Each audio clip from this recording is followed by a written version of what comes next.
आणि यानंतर पुढे बातम्यांचा वेगवान पद्धतीने आढावा घेऊयात।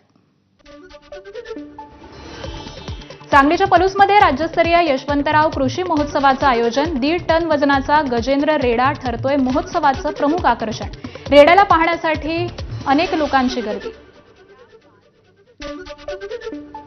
नाशिकमध्ये भुयारी गटार प्रकल्पाच्या कामामुळे मालेगावचे रस्ते झाले विद्रूप। शहराच्या विविध भागात खड्ड्यांचं साम्राज्य, नागरिकांचा संताप। छत्रपती संभाजीनगरच्या माणकी गावात गतिमंद विद्यार्थ्याच्या निवासी विद्यालयात लहान मुलांना बेदम मारहाण। एका मुलाला शिपायानं हात बांधून मारहाण केल्याचा व्हिडिओ व्हायरल। छत्रपती संभाजीनगरमध्ये गतिमंद मुलाला झालेल्या मारहाण प्रकरणी चौकशी होणार। एबीपी माझाच्या बातमीनंतर गृहराज्यमंत्री पंकज भोयर यांनी घेतली घटनेची दखल।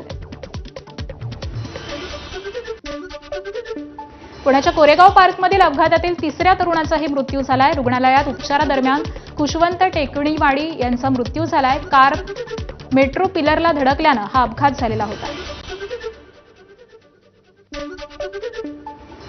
मुंब्रा रेल्वे अपघात प्रकरणी 2 अभियंत्यांविरोधात गुन्हा दाखल। 9 जूनला झालेल्या दुर्घटनेत 5 जणांचा मृत्यू झाला होता। या प्रकरणी 5 महिन्यांनी गुन्हा दाखल करण्यात आलाय। वाशिममधील पुसद नाका परिसरात अंगावरून वाहन गेल्यानं कासव जखमी। पोलिसांनी जखमी कासवाला उपचारासाठी पशुवैद्यकीय केंद्रात नेलं। पोलिसांच्या कृतीचं सर्वत्र कौतुक। अकोल्यात सिंधी कॅम्प चौकातील संत झुलेलाल उड्डाणपुलावरून पोलीस मुख्यालयाकडे जाताना कारचा भीषण अपघात।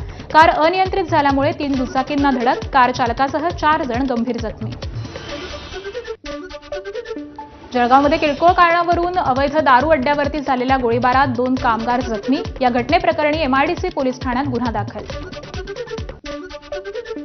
रत्नागिरी नजीकच्या खेडशीतील डफळचोळवाडी परिसरामध्ये बिबट्याची दहशत कायम। बिबट्याच्या मुक्त संचारामुळे नागरिकांमध्ये भीतीचं वातावरण।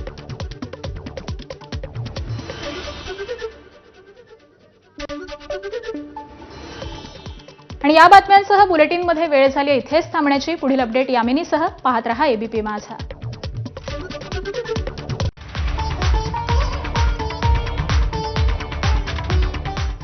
तर महिला विश्वचषक